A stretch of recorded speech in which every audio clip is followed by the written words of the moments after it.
শিয়াবে আবি তালেবে। কেমন বউ, জামাইও জেলখানায়, বউ জেলখানায়। বিশ্বনবীর সবগুলো বাচ্চা সন্তান ছেলে মেয়ে এই মহিলার গর্ভ থেকে এসেছে, একজন ছাড়া ইব্রাহিম। ইব্রাহিম বিশ্বনবীর আরেক বউ মারিয়ার গর্ভে এসেছে, বাকি সব খাদিজার গর্ভে। যে আমরা ফাতেমা, বিশ্বনবীর কন্যার নাম কি? ফাতেমার মায়ের নাম কি? খাদিজা। সুবহানাল্লাহ। ফাতেমা, রোকাইয়া, উম্মে কুলসুম, জায়নাব, এই চারজনের মাই খাদিজা। আবার আব্দুল্লাহ, কাসেম, এদের মায়ের নামও খাদিজা। বিশ্বনবীর সব সন্তান এসেছে খাদিজার পেট থেকে। বরকত বেশি না কম? বিশ্বনবী ভয় পেলে খাদিজার কাছে গেলে ভয় কেটে যেত, সাহস যোগাতেন, সেন্টার দিতেন, ছাতার মতো মাথার উপরে দাঁড়িয়ে থাকতেন। আল্লাহু আকবার। বিশ্বনবী বলতেন, রুজিক তো হুব্বাহা, খাদিজার ভালোবাসা আমার অন্তরে আল্লাহ রিজিক হিসেবে দিয়েছে। আবার বিশ্বনবী বলতেন, আল্লাহ যেই কিয়ামতের দিন বন্ধু বন্ধুরে চিনবে না, ভাই ভাইরে চিনবে না, কেউ কাউরে চিনবে না, ওই কঠিন দিনে আমি আমার খাদিজারে যেন ভুলে না যাই, আমার খাদিজারে যেন দেখা মাত্রই চিনতে পারি এটা আমার খাদিজা। খাদিজাকে নিয়ে মা আয়েশা একদিন একটা কটু কথা বলেছিল।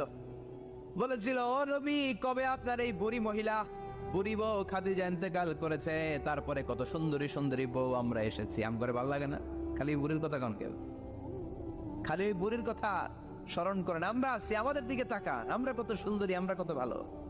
বিশ্বনবী রেগে গেলেন, মা আয়েশাকে এইভাবে ধরলেন। জীবনে কোনোদিন কোনো স্ত্রীর গায়ে হাত তোলে নাই, শুধু ওই দিন মা আয়েশাকে এইভাবে ধরেছিলেন আর বলেছিলেন, আয়েশা খবরদার জীবনে এই কথা বলবা না, আমার খাদিজা আমার বিপদের দিনের সঙ্গিনী, তোমরা আমার সুখের দিনের সঙ্গিনী, তোমরা কেউ আমার সাথে জেল খাটো নাই, খাদিজা আমার সাথে জেল খেটেছে 3 বছর।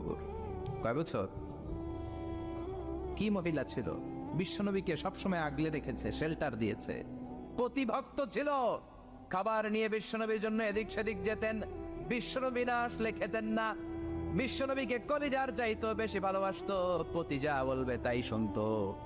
ও মায়েরা, খাদিজাতুল কুবরার জীবনী থেকে আপনাদের জন্য শিক্ষা হলো প্রতিভক্তি। কি ভক্তি? এখন প্রতিভক্তি নাই, আমরা করি নারী ভক্তি। এখন নারী নির্যাতন কমে গেছে বাংলাদেশে, বেড়ে গেছে পুরুষ নির্যাতন। কথা কন। এখন আমরা ভক্তি করা লাগে, আমরা ভক্তি না করলে ঘরে খাওয়ান নাই, এরকম ঝামেলা আছে না নাই? কথা বলেন।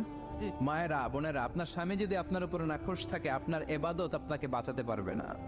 বিশ্বনবী ফাতেমাকে বললেন, ফাতেমা তুমি বিশ্বনবীর মেয়ে হতে পারো, কিন্তু আলী যদি তোমার উপর নাখোশ থাকে, তোমার সব শেষ, সব শেষ।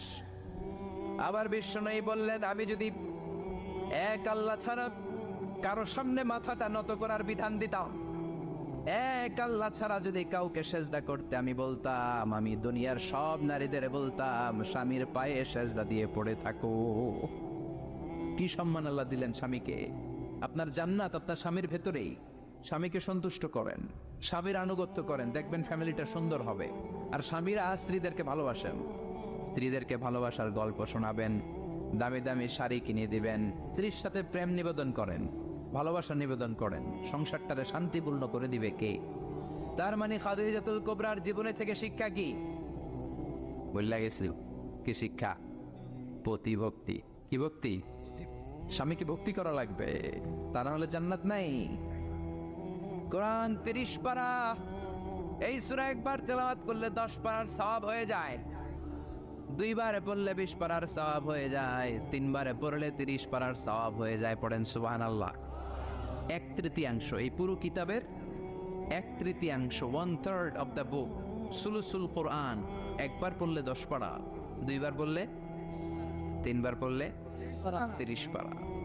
অনেক মুহাদ্দিসিন এবং মুফাসসিরিনরা বলে না, সুলুসুল কোরআন 1/3 অফ দ্য বুক দিয়ে বিশ্বনবী এটা বুঝায় নাই। বিশ্বনবী বুঝিয়েছে অন্য একটা জিনিস। সেটা কি? সেটা হচ্ছে পুরো 30 পারা কোরআনের কথাকে যদি আমাকে 3 শব্দে আপনি আমাকে বলতে বলেন যে হুজুর পুরো 30 পারায় আল্লাহ কি বলেছে, আমি বলবো তাওহীদ, রিসালাত, আখিরাত। এই 3টা কথা পুরো 30 পারা কোরআনের ভেতরে আল্লাহ তাআলা আমাদেরকে বলেছেন। তাই কোরআনের যে সূরারই তাফসীর আমি করি না কেন, সেখানে হয় তাওহীদ, নয় রিসালাত, নয় আখিরাতের কথা সেখানে আছে না নেই? এজন্য পুরো কোরআনের শিক্ষাটাকে প্রেসাইজ করলে, কনসাইজ করলে 3টা শব্দ দাঁড়ায়, তাওহীদ, রিসালাত, আখিরাত। যেহেতু সূরাতুল ইখলাসের ভেতরে তাওহীদের কথা আছে, তার মানে 3 ভাগের 1 ভাগ কথা আছে না নাই? সুবহানাল্লাহ পড়েন। সুলুসুল কুরআন, 1/3 অফ দ্য বুক। একবার পড়লে 10 পারা, দুইবার পড়লে 20 পারা, তিনবার পড়লে পুরো কোরআনের খতম। কিংবা যে 3টা মেসেজ আল্লাহ দিতে চেয়েছেন পুরো কোরআন দিয়ে, তার একটা এই সূরার ভেতরে আছে না নাই? চিল্লায় বলেন। আবার বিশ্বনবী মদিনাতে হিজরতের আগে কোবা পল্লীতে মসজিদ বানালেন, মসজিদে কোবা। হজ করতে গেলে, উমরা করতে গেলে লোকজন এই মসজিদটাতে বড্ড ভিড় করে। কারণ বিশ্বনবী প্রতি শনিবার, প্রতি সপ্তাহের শনিবার এই মসজিদে যেতেন। কি বার? কথা বলেন। এজন্য মদিনাতে গেলে শনিবারে জিয়ারাত করা সুন্নাত। প্রতি শনিবারে বিশ্বনবী মসজিদে নববী থেকে হেঁটে হেঁটে হেঁটে হেঁটে এই মসজিদে কোবায় যেতেন। এবং বিষ্ণু বলেছেন, যারা ঘর থেকে ওযু করে এই মসজিদে কোবায় যে 2 রাকাত নামাজ পড়বে, একটা কবুল উমরা হজের সওয়াব আল্লাহ তার আমলনামায় দিয়ে দিবে। এই মসজিদে কোবা মসজিদের জন্য বিশ্বনবী একজন ইমাম নির্ধারণ করলেন। ইমাম সাহেবকে বললেন, যাও তুমি নামাজ পড়াও। বিশ্বনবীর অ্যাপয়েন্ট দেয়া ইমাম সাহেব কোবা পল্লীতে যে নামাজ পড়ানো শুরু করলেন। কিন্তু সমস্যা বেড়ে গেল। তিনি মাগরিবের নামাজ, এশার নামাজ আর ফজরের নামাজ, মানে যেই নামাজে আওয়াজ করে কেরাত পড়তে হয়, কয় নামাজে আওয়াজ করে কেরাত? কথা বলেন। কি কি? মাগরিব, এশা, ফজর। এই ইমাম সাহেব ইমামতির চান্স পেয়ে প্রতি রাকাতের নামাজে সূরা ফাতিহা পড়ার পরই সূরা ইখলাস দিয়ে নামাজ শুরু করে, তারপরে আরেকটা সূরা পড়ে, আবার দ্বিতীয় রাকাতে সূরাতুল ফাতিহা পড়ে, আবার সূরা ইখলাস।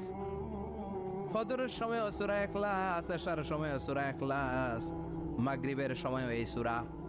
মুসল্লিরা সব খেপে গিয়েছে। সবাই বলে, ও ইমাম সাহেব, ঘটনা কি? খালি কুল হুয়াল্লাহ পড়েন গে, আর সূরা নাই আপনার? খালি কুল হুয়াল্লাহ পাইছেন নাকি? নাগাইশ জামে মসজিদের ইমাম সাহেব মাগরিবের প্রথম রাকাতেও সূরাতুল ইখলাস, দ্বিতীয় রাকাতেও ইখলাস। এশার নামাজের প্রথম রাকাতেও ইখলাস, দ্বিতীয় রাকাতেও ইখলাস।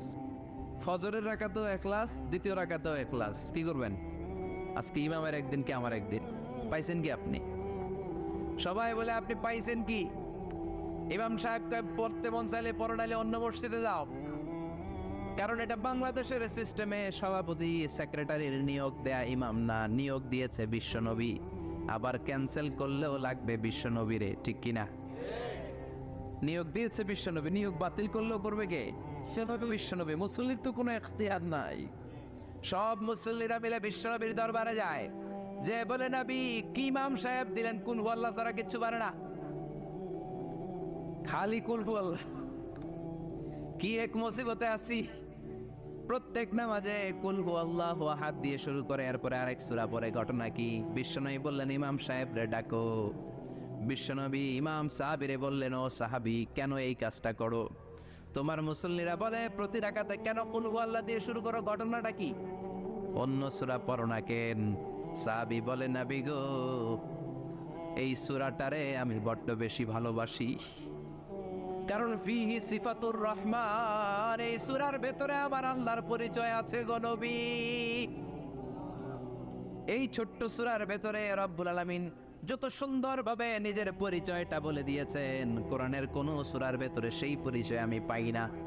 তাই এই সূরাটা দিয়ে প্রতি রাকাতে নামাজ শুরু না পড়লে আমার কলিজা ঠান্ডা হয় না গো নবী। বিশ্বনবী বললেন, ঠিক আছে, চেঞ্জ করার দরকার নাই, তুই প্রতি রাকাতেই কুল হুয়াল্লাহই পড়বি। সুবহানাল্লাহ পড়ে। প্রতি রাকাতেই তুমি সূরাতুল ইখলাস পড়বা, ইমামতি বাতিল হবে না। তবে জেনে রেখো, এই সূরার প্রতি ভালোবাসা কিয়ামতের দিন তোমার জান্নাতে পাঠায়া দিবে। এই সূরার ভালোবাসার কারণে জাহান্নামের আগুন তোমার জন্য হারাম করে দিয়েছে কে? এজন্য সূরাতুল ইখলাস বেশি বেশি তেলাওয়াতের দরকার আছে না নাই? কথা বলেন। আজকে থেকে বেশি বেশি সূরাতুল ইখলাস তেলাওয়াত করবেন তো? সবাই রাজি আছেন তো? নবম হিজরির ঘটনা। বিশ্বনবী ইসলাম তাবুকের যুদ্ধে গেলেন। বিশ্বনবী তাবুকের ময়দানে আসছে শুই না কাফের মুশরিকের আন্ডা বাচ্চা সব দৌড়। কারণ বিশ্বনবী কোনো যুদ্ধে গেলে বা কোনো জায়গায় দাঁড়ালে ওনার ডানে বায়ে সামনে পেছনে 1 মাসের এরিয়ার মধ্যে যদি কোনো কাফের মুশরিক থাকে, তাদের অন্তরের ভেতরে বিশ্বনবীর ব্যাপারে ভয় আর ধুকধুকানি তৈরি করে দেয় কে? বিশ্বনবী তাবুকের ময়দানে গেলেন। রোমান সাম্রাজ্যের খ্রিস্টান সৈনিকেরা যখন জানতে পারলো বিশ্বনবী এসেছে, সব সৈনিক নিয়ে দৌড়।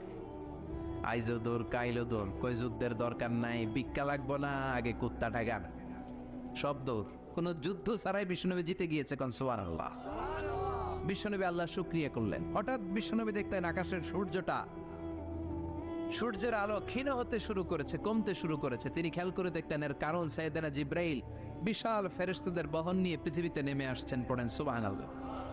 এসে বললেন, ইয়া রাসূলুল্লাহ, আমি 1,40,000 ফেরেশতা নিয়ে নেমে এসেছি। আপনি কি জানেন না, ঠিক একটু আগে মদিনাতে আপনার এক প্রিয় সাহাবা, তার নাম হচ্ছে মুআবিয়া ইবনে মুআবিয়া আল মুজানি, একটু আগে শেষ নিঃশ্বাস ত্যাগ করেছে।